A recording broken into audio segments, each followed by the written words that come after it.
Ini untuk panjenengan Mbak Rini ya.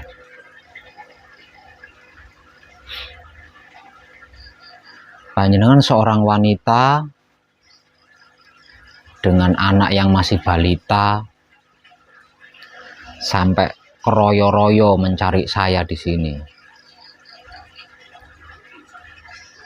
Nah, kedatangan panjenengan sebagai seorang wanita dengan membawa anak balita itu sudah cukup membuktikan kepada saya kalau niat panjenengan itu sungguh-sungguh satu.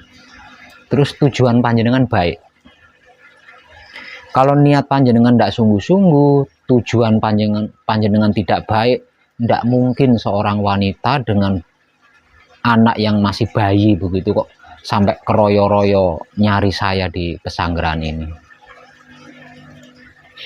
Dan ini untuk yang pertama kali Mbak Rini ya. Ini untuk yang pertama kali saya bertanya kepada tamu saya. Sebelumnya, sebelum panjenengan, selain panjenengan, saya tidak pernah. Siapapun yang datang belajar ke sini itu, saya tidak pernah bertanya aneh-aneh, itu tidak pernah. Bertanya neko-neko itu juga nggak pernah. Jadi siapapun dia yang datang ke sini, ya saya simpulkan dia mau bertobat dan mau belajar, itu aja.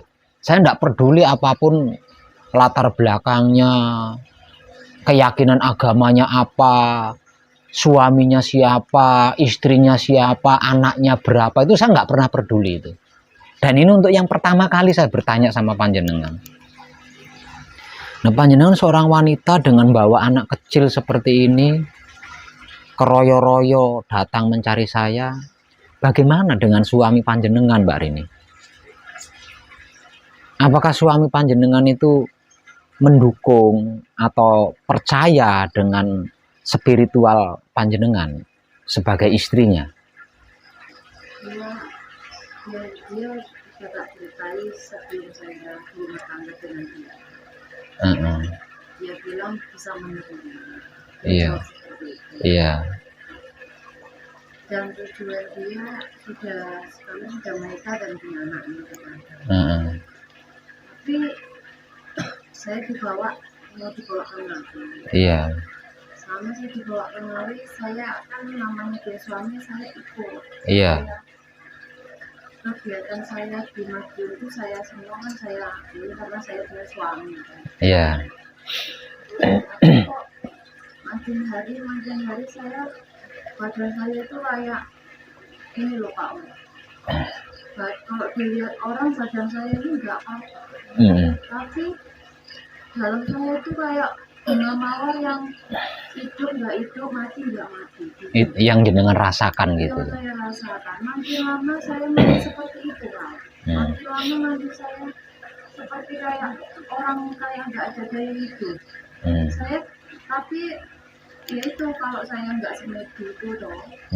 Saya rasanya itu kayak mana ya? Ya itu saya kan nggak bisa jabarkan. Karena saya kan belum tahu belajar kayak gitu. Jadi saya kan bilang sama suami saya. Masa itu kan Pak Web saya belum ketemu YouTube apa sampean. Maaf ya Pak Web kalau saya bahasa Jawanya enggak. Saya pertama itu melihat Gus Topik. Tapi di situ saya kok nggak nyanyi yang saya kalau mungkin perjalanan orang lain gitu. Di situ disanat, maksudnya disumpah.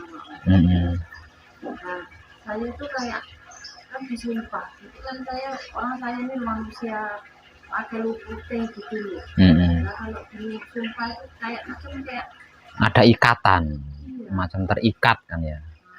Dan suami saya saya ceritakan semua dengan kejadian saya pernah mati itu. Jadi saya tak merasa Pak di bawah itu. Pokoknya saya merasa dibawa dan saya punya. Saya ceritakan dia tuh macam kayak nggak percaya kamu nih. Maksudnya dia itu nggak percayanya gini Pak. Aku kan nggak belajar apa. Aku ini nggak puasa, nggak apa pokoknya. Kok bisa kayak gitu? Pasti kan ada jalanannya. Tapi aku cuma simpel jawabanku. Lah kalau saya bersama sendal urip ngono kuwi iya. Iya. Jadi intinya Mbak Rini itu berspiritual itu sejak sebelum menikah ya. Iya, saya mau itu sebelum itu saya nggak situ apa nggak kayak gitu Pak. Awal mulanya saya sakit, batuk nggak baik-baik. Ya. Terus kesana kemarin namanya saya nggak punya biaya kan. Ada bapak-bapak ya umur 60 teman saya ngajak ke situ. Berobat intinya. Ngajak kan. Terus dia bilang kamu setiap sholat isya selesai kamu panggil aja sedulurmu patang kawah itu dari mulanya situ. Makin lama saya makin rohani saya makin ya saya itu kan dulu nggak tahu kata kawah itu apa. Cuma intinya saya sembuh ya tetap saya sholat ibadah dengan agama Islam. Makin kesini Pak Wali saya rasanya kok dengan semedi itu aja kok saya sudah kayak rasanya kayak macam mana? Senangnya tuh kayak nggak bisa diomong. Dan itu kejadiannya sebelum menikah. Belum. Nah ya sebelum menikah. Saya masih di Medan kejadiannya. Nah setelah menikah panjenengan menceritakan itu sama suami kan sebagai bentuk kejujuran kan. Saya sudah jujur. Bahkan saya cerita keburukan saya dulu sama dia. Kalau dia maksud saya kalau dia nggak bisa menerima kan saya pun bisa terima. Kan? Iya. Dan saya ya memang saya kesini nih saya nggak izin dia mereka kenapa karena dia itu macam kayak meragukan saya Pak. Walaupun dia nggak mengucapkan tapi kok saya merasa saya itu kok dia gitu loh Pak. Kayak aku ini kayak aku kan orangnya nggak bisa dibohongi maksudnya aku pun nggak mau berbohong dan aku pun nggak mau menipu dia. Tapi akhir ini saya mau kesini ya saya berbohong karena dia seperti itu. Ini anak satu. Anak saya 3. Yang 2 di Medan. Yang 2 di Medan. Ini yang paling kecil. Dan selama mengalami hal seperti itu, berusaha bercerita apa adanya sama suami terkesan kurang percaya. Bahkan dia bilang ini loh aku macam kayak mana ya Pak kayak ibaratnya aku kan bisa merasa toh Pak. Tapi dia bilang bisikan dari siapa katanya gitu aku nggak dengar bisikan. Kiranya kan ya maksudnya ada rita-rita dia kan ini Pak ikut apa PS1 itu kan kayak ada pelajaran dia itu terap 1, terap 2 ya kan Pak Wai bilang tuh kalau yang ada istilahnya syaratnya kalau udah terap 1 belajar ini aku tuh tidak maksudnya tidak nyepelekan itu semua kan ilmu Tuhan. Tapi kok aku yang kayak gini nggak ada maksudnya aku nggak pakai apa-apa nggak pakai bunga nggak pakai apa toh kenyataannya dan aku mulai istilahnya kalau memang tapi kalau aku pun ibadah 5 waktu aku meninggalkan itu Pak semedi itu aku tuh nggak bisa kayak macam kayak gimana ya aku ya gimana Itu udah lama mengalami seperti itu. Sudah Pak cuma kan apa ya ke Jawa ini kan kayak cerita lainnya kan saya di sana kerja Pak kerja menjaga orang tua Cina 2 bulan dapat gaji. Saya ini rencana mau nyambung kerja baby sister. Memang kelakon berapa jalan saya di Sulawesi di Manado sana. Dan saya di sana kok tiba-tiba suara hati ini ngomong udah kamu di Madiun aja ya aku ngapain di Madiun aku yang ngomong sendiri sama diriku sendiri kamu nanti di sana apa kerja mijit ada aja loh aku mijit kayak gini aku nanti orang nanti kalau keselio kayak mana aku punya nggak ini saya sempat datang ke sini apa yang sih nanti itu loh Pak cara pijatnya seperti apa belajar bersama aja nggak belajar cuma lihat dia orang sampai sakit itu kayak mana cuma lihat udah itu pulang saya kena ke sini ke Madiun udah itu yang saya tinggali ini sakit Pak sakit kan Pokoknya itu aku ini cuma ya itu Pak Wes, cuma kalau dulu kan cuma dibilang istighfar, pertama memohon ampun, kedua apa syahadat, sholawat, baru al-fatihah, itu aja niatku yang terus aku baca. Aku cuma ikuti tanganku aja, aku nggak tahu itu apa. Tapi ya itu roh rasa itu tadi dari situ kan mijat aja Pak. Nah, aku nggak dibayar berapa, cuma itu nggak bayar, nggak dibayar. Cuma dari situlah sampai terusnya saya kan jadi mijat capek gitu kan untuk kaum perempuan kan. Ya ini ketemu bapaknya, tapi saya sudah ceritakan dari awal saya ketemu. Lah kok bisa nyari saya di sini? Itu tertariknya tentang apa itu? Tertariknya Pak Wei kan bahas, aku kan belum tahu kakak kawa itu gimana loh. Pak Wei kan bilang kakak kawa hari-hari bisa gede dan itu 5 wali pancasila itu toh sama dengan itu. Maksudnya yang apa cinta kasih sayang Tuhan gitu kan. Hatiku tuh bukan pikiranku dulu yang tak pakai Pak. Itu hatiku tak pakai. Aku pasti ya aku enggak.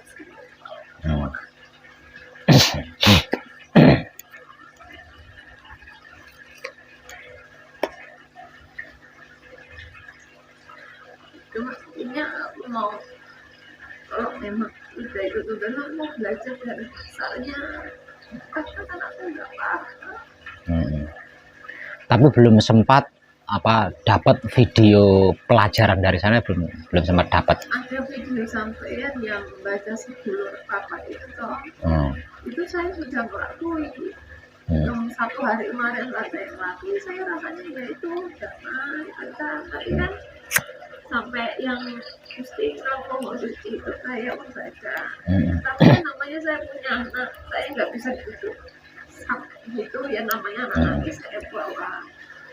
Tapi itulah saya mau WA sama Pak Wei, boleh nggak saya kayak jikir gitu tiap hari, tapi kadang saya nggak duduk gitu loh maksudnya.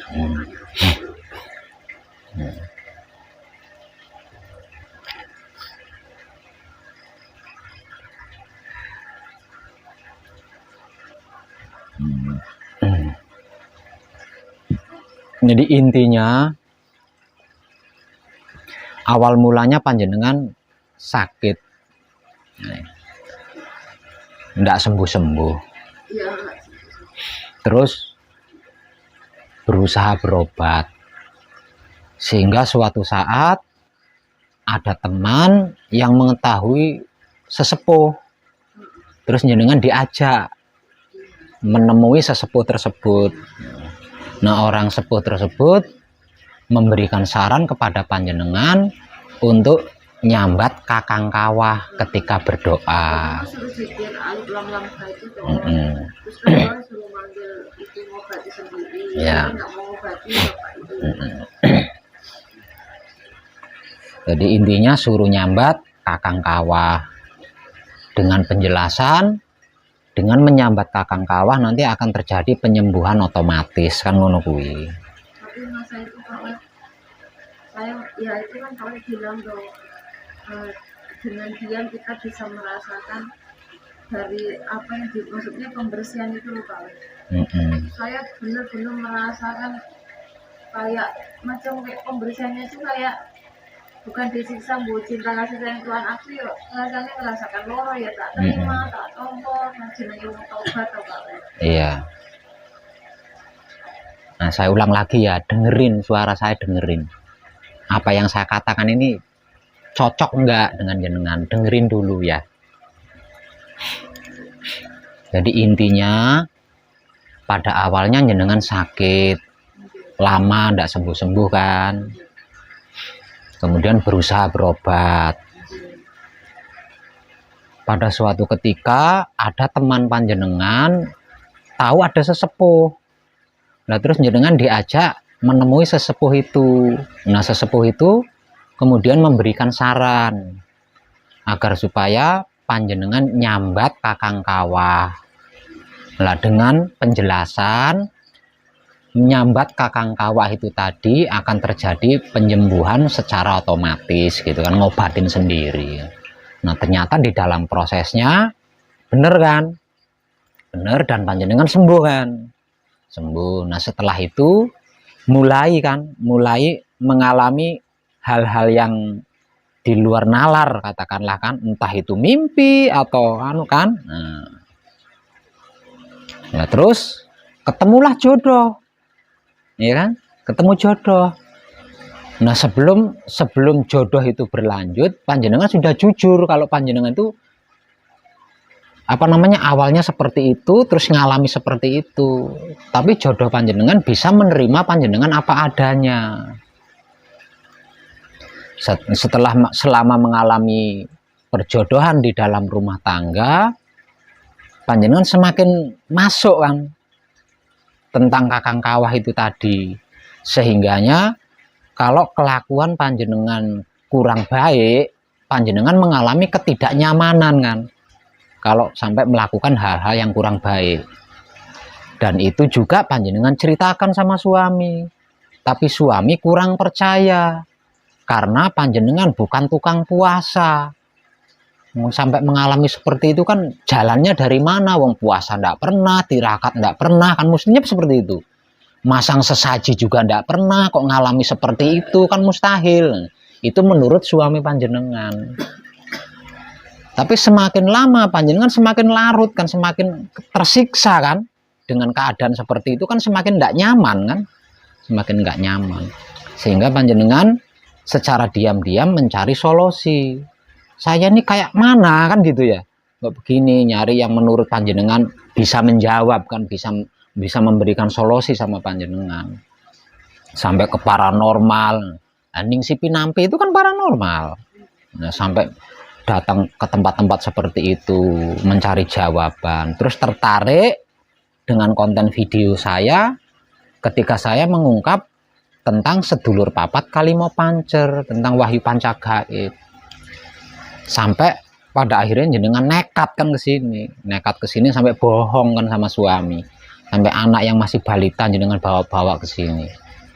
Dan itu proses yang sangat luar biasa Mbak Rini. Jadi duduk perkaranya panjenengan itu di sini. Duduk perkaranya panjenengan itu tentang kakang kawah, penyebutan kakang kawah ini tadi. Nah, kakang kawah itu sebutan lainnya sebagai mutmainah. Mutmainah atau kakang kawah ini salah satu daripada sedulur papatnya manusia hidup, seluruh manusia hidup. Nah, panjenengan larut karena ada pembuktian di situ.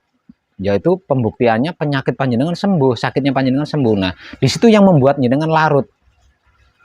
Nah, 4 anasir atau sedulur papat ini yang disebut-sebut sebagai sukma. Nah, kalau kita larut pada sedulur papat atau larut kepada 4 anasir, berarti kita larut atau masuk ke dalam dimensi kasukman, Mbak Rini ya, atau alam sukma. Nah, alam sukma itu memang seperti itu gitu. Kalau digandrungi ya, kalau disukai atau kalau digandrungi itu seperti itu. Nah, ujung-ujungnya ya bisa jadi dukun, bisa jadi paranormal, bisa jadi ahli tafsir, bisa macam-macam.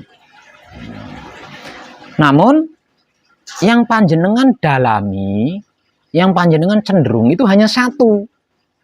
Sementara di dalam diri panjenengan itu ada 4 sukma, ada 4 anasir. Lah panjenengan hanya cenderung pada satu anasir saja, pada satu sedulur saja. Satu itu. Yang kedua,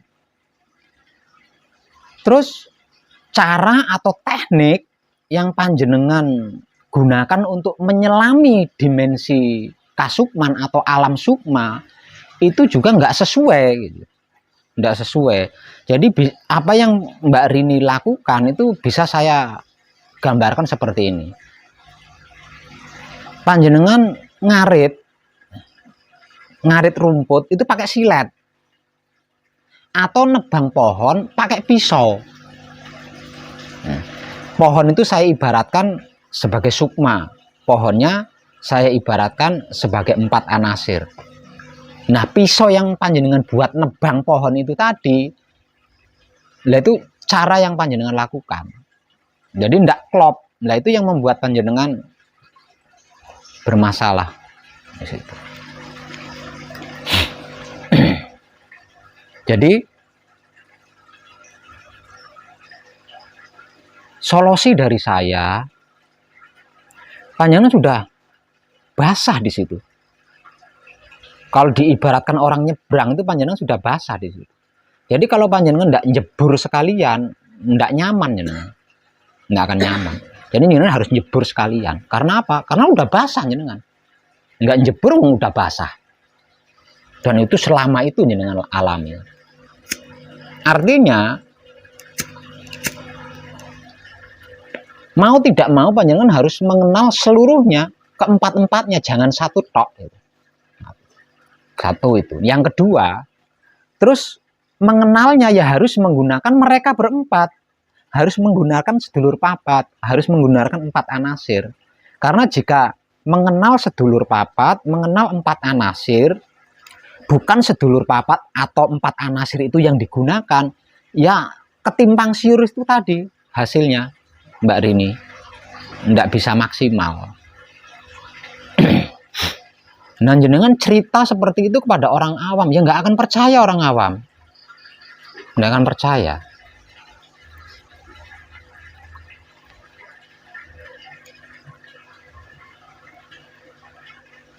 Jadi jangan salahkan suami panjenengan loh ya. Nah, jangan salahkan lah suami panjenengan seperti itu ya, karena satu, secara kasat mata dia tidak pernah melihat panjenengan berritual kan, belajar spiritual itu, belajar ilmu ini kan nggak pernah ngeliat ya. Nah, sementara panjenengan ngalami seperti itu ya, suami panjenengan tidak salah, beranggap jenengan seperti itu tidak salah. Ini jalannya dari mana kok istri saya bisa mengalami seperti itu? Apa ada yang bisikin? Siapa yang bisikinnya? Dia nggak salah tuh ngomong itu ya, nggak salah. Jadi jangan disalahkan ya, jangan salahkan. Yang penting Mbak Rini memperbaiki laku saja. Selama ini kan Mbak Rini sudah menjalankan lelaku. Nah, ganti lelaku Mbak Rini itu dengan laku. Artinya mengenal sedulur papat kalimo pancer, menggunakan sedulur papat kalimo pancer. Jangan menggunakan yang lain. Kalau menggunakan yang lain, tidak mampu. Ilmu digunakan untuk mengenal sedulur papat kalimo pancer itu tidak mampu Mbak Rini, tidak bisa. Ilmu pengertian, ilmu pemahaman, ilmu pengetahuan untuk digunakan untuk mengenal sedulur papat kalimo pancer itu tidak mampu. Karena apa? Karena sedulur papat kalimo pancer itu lebih tinggi dari ilmu pengertian, lebih tinggi dari ilmu pemahaman, lebih tinggi dari ilmu pengetahuan. Jadi untuk bisa mengenal sedulur papat kalimo pancer, ya harus menggunakan sedulur papat kalimo pancer itu sendiri. Seperti yang sudah saya informasikan melalui konten video di Putra Romo Channel tentang Wahyu Pancagaib dan Wahyu Pancalaku. Nah, Wahyu Pancagaib itu adalah sedulur papat kalimo pancer itu sendiri. Sedangkan Wahyu Pancalakunya adalah sifat sikapnya sedulur papat kalimo pancer itu sendiri.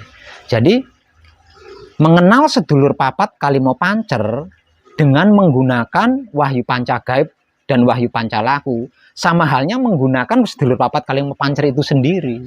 Karena Wahyu Pancagaib adalah sedulur papat kalimo pancernya seluruh manusia hidup. Dan Wahyu Pancalaku, sifat sikapnya sedulur papat kalimo pancer itu sendiri. Itu baru klop. Dan Mbak Rini tidak akan mengalami masalah-masalah seperti itu. Itu sudah tuntutan. Jadi apa yang selama ini Mbak Rini alami, itu merupakan tuntutan dari 3 saudaranya Mbak Rini yang lain.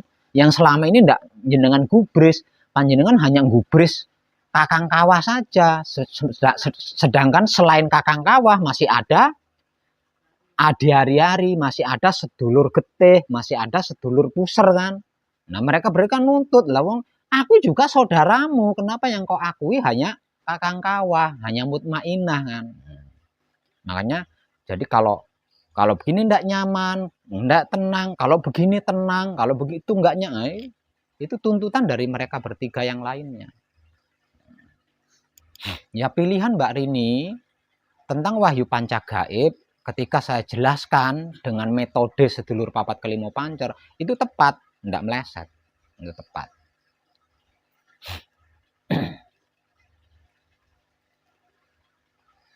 Dan kedatangan Mbak Rini dengan membawa anak yang masih balita seperti ini itu udah lebih dari cukup buat saya sebagai bukti kalau Mbak Rini itu niatnya baik dan bersungguh-sungguh. Dan saya suka itu. Nah, ini tidak harus dijalankan di sini Mbak Rini, karena panjenengan punya keluarga, punya suami kan, jadi bisa dijalankan di rumah. Nggih. Ya, gitu. Maksudnya nanti kalau aku nggak paham apa-apa, aku nggak pinjam Pak dari WA gitu. Nggih, bisa. Benar Pak, memang dari dulu aku nyari apa yang mantap dulu. Ya. Kalau aku kan orang ngerti ini. Ya panjenengan tujuannya berobat kan, tujuannya berobat, dikasih petunjuk seperti itu. Tapi itu juga nggak bisa disalahkan Mbak Rini, karena orang sepuh itu ya mandengnya jenengan sakit kan, orang sakit kan butuh sembuh. Makanya dia cuma ngasih tahu aja tanpa diberi penjelasan itu ini. Dan melalui hal itu panjenengan bisa sampai di sini kan. Coba kalau panjenengan dulu ndak mujo Kakang Kawah, belum tentu jenengan sampai di pesanggerahan saya. Iya kan? Dan pastinya kan jadi orang awam kan, jadi perempuan biasa-biasa saja kan.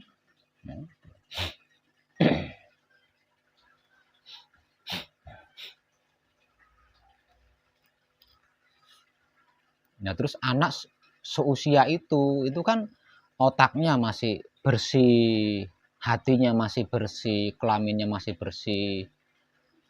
Jenengan bawa ke sini, wah harusnya berontak tuh. Kalau tidak ada kebenaran di sini, tidak ada kebaikan di sini, waduh berontak itu anak. Anaknya nyaman-nyaman saja kan anaknya. Nah panjenengan, apalagi panjenengan sebelumnya juga sudah ada bentuk usaha menjaga kebersihan otak, sudah ada usaha menjaga kebersihan hati. Itu dasar yang sangat luar biasa Mbak Rini. Itu dasar yang sangat luar biasa. Karena apa ya? Karena yang paling rumit dan paling berat di dalam laku itu adalah kotoran otak atau pikiran, kotoran hati atau batin, kotoran kelamin atau syahwat. Itu yang paling sulit dan paling rumit, paling berat Mbak Rini. Nah kalau balita seusia ini kan masih belum ada kotoran.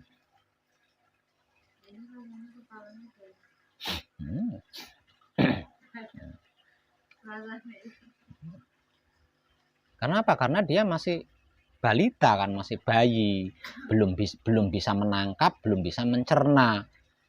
Bisa mendengar, walaupun dia mendengar berbagai macam keburukan, tetap belum bisa menodai otak dan hatinya, apalagi kelaminnya belum bisa, karena kan hanya mendengar, tidak dikonsumsi kan, tidak menciptakan sendiri, tidak menciptakan keburukan sendiri, tidak mengkonsumsi keburukan yang dia dengar.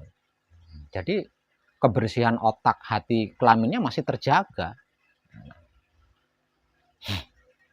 Nah kita yang mau mencerna keburukan yang kita dengar, sudah bisa melakukan keburukan, nah itu yang dapat menodai kebersihan otak atau pikiran, hati atau batin, kelamin atau syahwat. Nah, panjenengan sudah ada dasar tentang itu dari awal-awal. Gegara melakukan pemujaan kepada kakang sedulur kawah. Dan itu bagus sekali.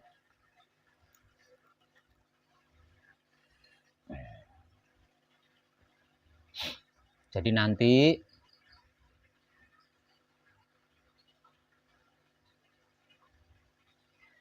Mbak Rini akan saya tuntun tentang patrap samadhi mijil toto lenggah. Ya. Tentang patrap samadhi mijil toto lenggah. Nah nanti patrap samadhi mijil toto lenggah ini bisa dilakukan di rumah, bisa dipelajari di rumah, ya. Apa? Boleh. Tentang apa? Akhirnya kan ngelakuin jadwal kalau itu, akhirnya ada waktu-waktunya atau Jeneng ya apa ndak ada waktu-waktunya, wis bebas sak legomu. pokoknya kalau ada sempat luang itu bisa kuliah. Iya, wis pokoknya sak karepmu lah, sak kobermu, sak sempatmu, sak bisamu. Ya, patrap samadi mijil toto lenggah. Lah nanti kalau sedulur papat kali mau pancernya Mbak Rini itu sudah temoto dan Mbak Rini ingin lebih, nah, silahkan sewaktu-waktu datang. Yang terpenting sedulur papat kali mau pancernya Mbak Rini itu temoto dulu gitu. Enggak semerawut seperti selama ini. Ya.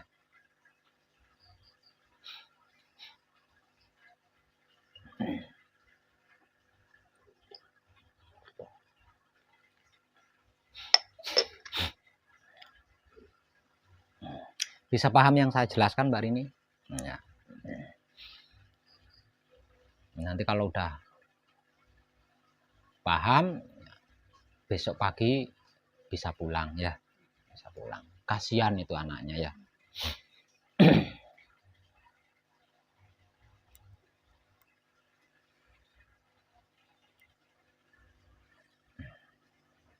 Untuk Pak Suta ini. Pak Suta, kalau orang India bilang Pak itu bagaimana? Orang India Pak itu apa? Nggak ada ya?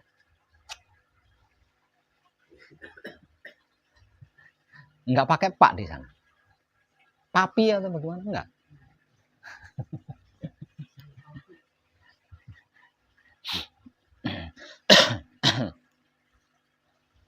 Gini Pak Suta.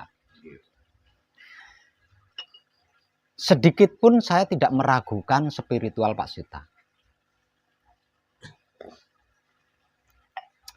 Sedikit pun saya tidak pernah meragukan spiritualnya Pak Suta. Karena saya tahu Pak Suta cukup mumpuni tentang ilmu pengertian, ilmu pemahaman, dan ilmu pengetahuan terkait spiritual. Sebab karena itu, Pak Suta seperti apapun nggak pernah saya dikte. Nggak pernah saya dikte Pak Suta, nggak pernah kan? Melarang Pak Suta juga nggak pernah kan? Nah, saya biarin. Karena saya percaya spiritual Pak Suta. Namun kok bisa-bisanya sekarang mengambil keputusan untuk gembleng atau manekung? Itu alasannya apa Pak Suta? Mengikuti alurnya video Bapak. Ya, ingin juga apa itu sebenarnya menekung kan? Tapi bukan karena penasaran kan? Bener-bener mau manekung kan? Kalau dalam spiritual mana ada penasaran? Kalau penasaran ya bahaya. Dan kebetulan mohon ampun Pak, maaf. Ini berapa hari ini lagi drop banget badannya. Nah, ya istirahat dulu. Drop banget. Nah, ya nanti istirahat dulu. Yang penting Pak Suta itu udah ada kepastian, udah dapat kepastian dari saya. Nah, setelah mendapat kepastian dari saya, nanti Pak Suta tinggal ngatur diri aja. Istirahat dulu, nah setelah nyaman baru dimulai manekungnya atau gemblengnya. Hanya sekedar itu aja, semuanya menekung, gembleng. Bapak selalu di videonya dengan bahasa-bahasa yang saya coba lah. Terus Bapak juga bilang kan sekali-sekali meninggal jati itu dilakukan. Kalau belum manekung, ya, karena bukan ranahnya kan, karena bukan ranah, bukan dimensinya. Nah itu memang benar Pak Suta. Jadi keputusan yang Pak Suta ambil itu sangat tepat sekali. Karena apa? Karena setinggi apapun laku spiritual kita, kalau belum sampai di titik akhir, ya kita belajar terus Pak Suta. Iya. Belajar terus ya. Artinya kan kita berproses terus kan di situ, berproses terus, nggak ada habisnya, nggak ada selesainya. Jadi keputusan itu sangat tepat dan saya suka itu.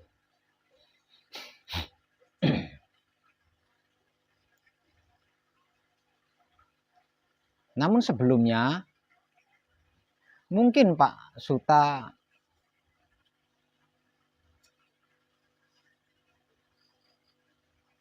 ada maksud sharing dengan saya ya, sambil santai tentang apa coba. Saya tidak mau pribadi ya. Bagaimana Pak? Saya tidak mau pribadi. Berbagi. Hmm. Saya nggak minta kok. Ya iya, Bapak jangan. rokok aja saya nggak minta. Coba apa yang mau di-sharingkan sama saya? Kan maunya saya sekarang Kalau itu Bapak. tentang Ya, apa? itu empat mata saja. Itu ya sama dengan pribadi namanya itu. Oh, iya, bukan pribadi, bukan di lingkup sini. Soalnya kalau di sharing semua, mungkin ada yang gimana ya? Saya tidak suka. Saya tidak mau, karena ini ada hal-hal sifatnya menyangkut ke keluarga, kemana. Ya jangan itulah. Memang itu yang Ya jangan, maksudnya yang yang di-sharingkan jangan itu. Ya Mbak Rini, istirahat dulu ya. Tentang spiritual. ya memang itu tentang spiritual, tapi nanti seperti Pak Web sudah memulai menebar cinta kasih sayang dari 4 tahun 5 tahun lalu yang saya kenal bahkan sebelumnya. Nah sekarang saya mau berdiskusi dengan Bapak secara ini untuk memulai dari lingkup keluarga saya. Jadi mungkin Bapak bisa memberi tips-tipsnya. Oh. Karena saya mau memulai dari lingkup keluarga saya. Baguslah itu. Tapi kalau tentang seluk-beluk spiritual, nggak ada yang perlu disaringkan. Kalau itu seperti yang di video Bapak kelihatannya sampai hari ini Sudah lengkap. lebih kurang sudah bisa memenuhi keinginan saya. Ya mungkin masih penasaran sama Linggayoni. Karena di situ kan Linggayoni kan memang sudah cuman bisa ke sana bapaknya itu yang saya kagetnya di situ. Kok ujungnya ke sini juga. Ternyata ya semuanya memang itu. Ya, Linggayoni itu bukan milik India saja. Linggayoni yang milik seluruh manusia hidup. Ya, cuman berhubung saya yang dipelajari kan itu terus. Jadi udah Ya, kenyang gitu ya. kok malah mulai belajar patah. Dulu macam mana jatuh bangun di sini belajar patah, lagi patah, ujung-ujungnya malah ke sini juga. Tapi ada yang lebih ekstrim lagi suatu saat.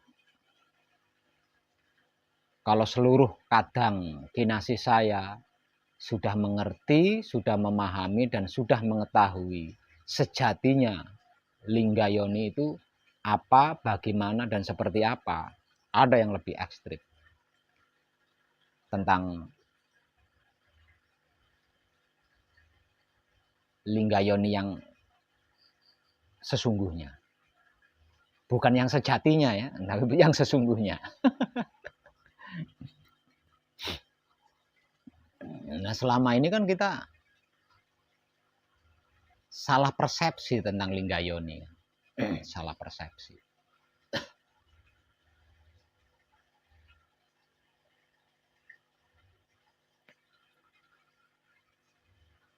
Sehingga muncul anggapan-anggapan yang tidak tepat tentang Linggayoni kan, tentang Linggayoni.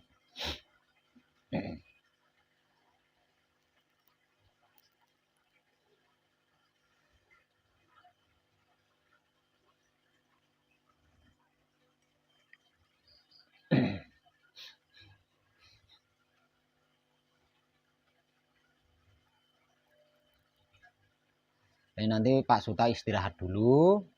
Kalau sudah enakan, ya baru bisa mulai gembleng atau manekung. Khusus untuk panjenengan di sini akan saya beri simple, singkat, tapi berat. Namun Pak Suta mampu. Walaupun berat, Pak Suta mampu. Jadi saya kasih teknik yang lebih simple, tapi itu berat. Namun Pak Suta mampu. Gitu. Dan itu hanya membutuhkan waktu 3 hari 3 malam saja.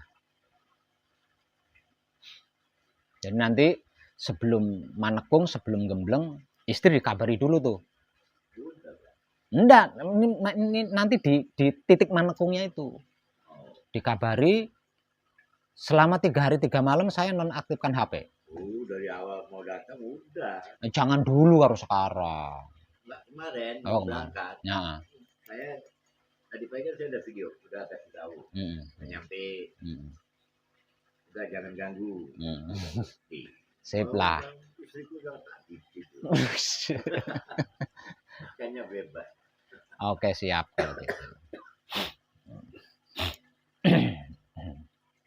Kalau beliau Romo Sastro, kenapa kalau diikutin bukunya kan ada kuning itu? Iya. Hanya sederhana itu saja Pak. Sederhana bagaimana? Itu bahan mentah Pak Suta. Jadi beliau waktu sebelum meninggalkan raganya itu hanya memberikan bahan mentah saja. Iya, bahan mentah untuk diolah. Jadi apa yang ditulis di dalam buku kuning itu bahan mentah yang harus diolah. Jadi sederhana banget, sederhana. Tapi kan ribet sederhana dibacanya, pemahamannya itu sederhana. Ada sesaji ini, ada itu, tapi itu kan mentahan, itu harus diolah, Jadi yang membuat kebanyakan orang jadi melenceng dari sasaran, belak-belok jalan itu karena itu bahan mentah dimakan, makanya nggak ngeh, sehingganya Wahyu Pancagaib itu bukan menyelamatkan, tapi mencelakai diri sendiri. Dikarenakan melenceng dari sasaran, luput gitu, kalau bahasa lakunya itu luput. Dikarenakan luput, nah, maksudnya luput itu kan tidak tepat sasaran, melenceng dari sasaran. Sehingganya Wahyu Pancagaib mencelakai dirinya sendiri, bukan menyelamatkan. Karena apa? Karena memakan bahan mentahan, tidak diolah dulu, tidak dimasak dulu.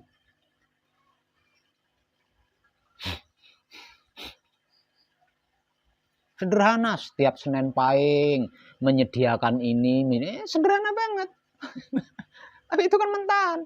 Ya kan kalau yang enggak paham kan dilakukan beneran tuh. Setiap Senin Pahing ada kopi pahit, teh pahit, air dilakukan beneran, padahal itu bahan mentahan yang harus diolah gitu. Yang harus diolah, yang harus dimasak.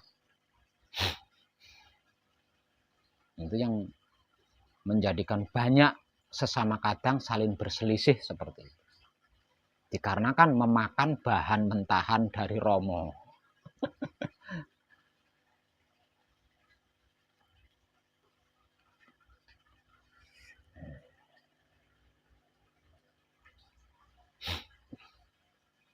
Paling yang mendalam itu ketika beliau mengungkap mijile Kanjeng Rama Sejati Gusti Prabu Heru Cokrosemono. Nah, ketika beliau mengungkap mijile Kanjeng Rama Sejati Gusti Prabu Heru Cokrosemono pada tahun 1955, nah itu dalam ketika mengungkap itu. Selain itu, yaitu tadi dasar semua, bahan dasar semua, bahan mentah.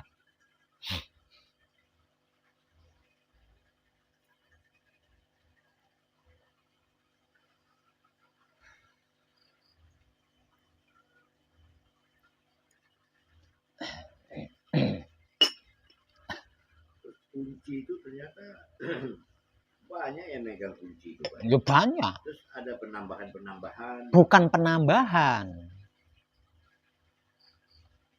Bukan penambahan.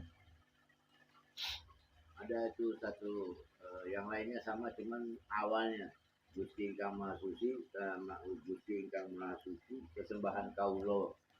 Ada itu. Iya, bukan penambahan Pak Suta, tapi mungkin ketika mendapat wedaran itu, ini yang dari Romo ya, dari Romo. Jadi gini Pak Suta, dulu ketika Romo Semono Sastro Hadijoyo itu medar, kan di depannya itu ratusan orang kan, ratusan putra kan. Nah itu yang tidak mampu tertidur, yang tidak mampu kalau tidak tertidur ya gitu loh.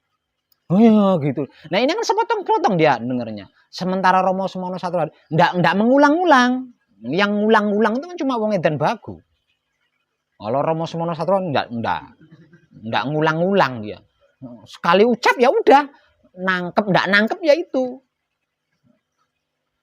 Nanti diulang besok lagi, besok malam.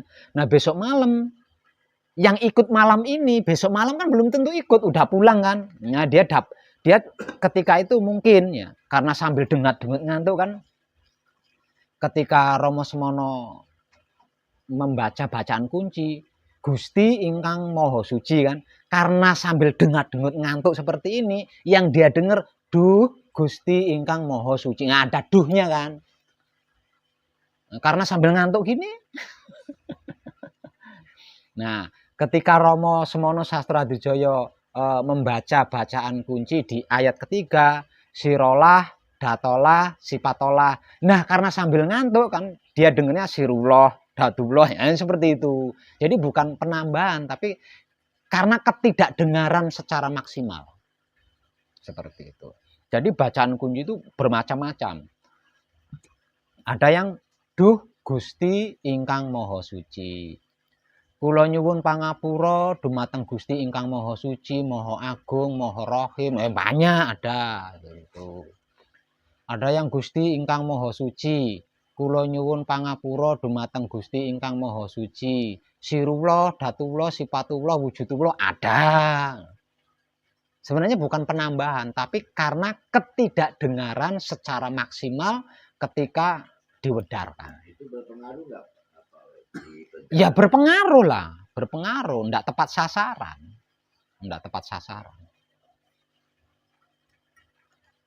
Nah, itu sistemnya seperti itu. Jadi yang ngulang-ngulang kurang paham, bacaannya diulang lagi, kurang paham, itu cuma wong edan bagu. Sampai pakai tulisan. Kalau Romo Semono kan enggak. Itu aja kan direkam. Ketika Romo Semono Sastro Hadijoyo itu mejang itu kan direkam. Nanti rekamannya nggak jadi, entah itu rusak, entah itu apa namanya kepleset di sawah, rekamannya masuk ke lumpur kan jadi rusak dan lain sebagainya. Nah hasil rekamannya kan nggak jelas tuh. Nah dijelas-jelasin, ya didenger-dengerin. Oh sirullah ini, nah, tulis sirullah, padahal rekamannya belum tentu sirullah tuh. Kayak gitu. Jadilah itulah kegaiban wahyu pancagaib seperti itu. Apalagi waktu itu kan zamannya zaman rawan kan, jadi orang mendengarkan atau orang berkumpul itu ndak senyaman saat ini. Pada waktu itu kan zamannya pemberantasan PKI, jadi orang kumpul-kumpul itu kan nggak nyaman kan. Jadi malam ini ikut wejangan, selesai wejangan udah pulang. Jadi ndak nunggu wejangan berikutnya lagi, itu nggak nunggu. Jadi ada yang dapat kunci tok, ada yang dapat paweling tok. Itu karena apa? Karena Romo Semono Sastro Hadijoyo ndak mengulang-ulang kata-kata.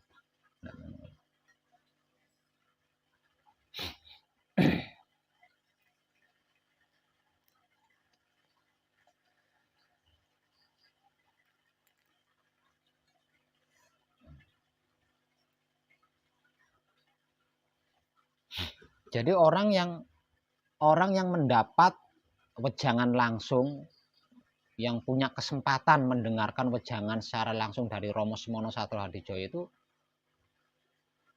jarang yang lengkap.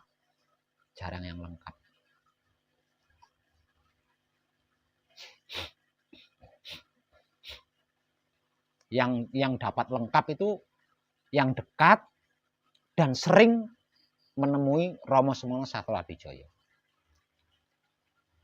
Dokter itu. Ya, dekat dengan sering.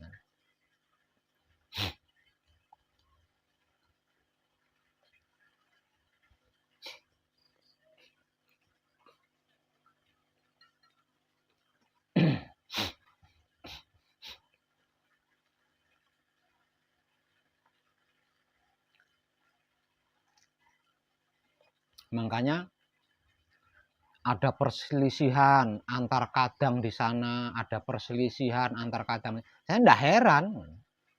Enggak heran. Karena dulu memang seperti itu.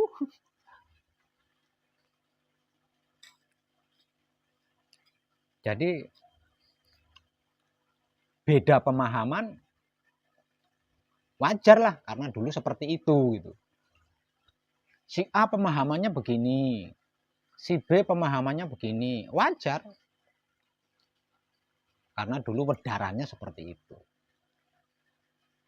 Dan di masa-masa yang tenggang kan, karena zaman pemberantasan PKI.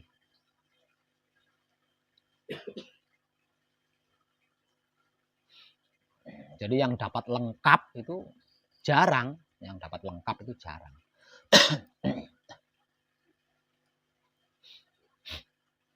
Sedangkan Romo Semono Sastro Hadijaya sendiri itu kan jangka waktunya itu, tenggang waktunya itu lama-lama. Setelah berhasil menguraikan lembaran pertama dari Bunga Wijaya Kesuma, kunci. Nah, menguraikan lembaran kedua ini tadi, ini kan jangka waktunya lama. Sambil bertugas perang ke sana kan. Baru dapat lagi, nanti dari Paweling sampai ke Asmo, ke lembaran berikutnya itu juga lama lagi. Enggak sekaligus dapat 5, enggak. Lama, ada prosesnya itu. Yang awalnya kan dia dapat sekuntum kembang Wijaya Kusuma itu. Nah, sekuntum kembang Wijaya Kusuma itu ada 5 lembar kan anunya. Kuntumnya kan ada 5 lembar. Nah, itu kan dikupas satu persatu. Jadi kunci, Paweling, Asmo, Mijil, Singkir itu tadi. Nah, ini tenggang waktunya lama-lama semua. Sampai akhirnya kelima-limanya terungkap, lah disebut sebagai Mijile Kanjeng Rama Sejati Gusti Prabu Heru Cakrosemono itu tadi. Terungkapnya Wahyu Pancagaib. Tersebut sebagai Wahyu Pancagaib. Nah, itu mengguncangkan dunia. Seluruh ahli spiritual di seluruh penjuru dunia itu tahu dan datang menemui beliau. Itu kan diceritakan di buku kuning itu. Dia nyeritakan itu. Nah, itu paling dalam. Dan itu kan bukan ilmu, tapi kan itu pemahaman, itu pengertian. Jadi tidak bisa dipraktekkan kan gitu.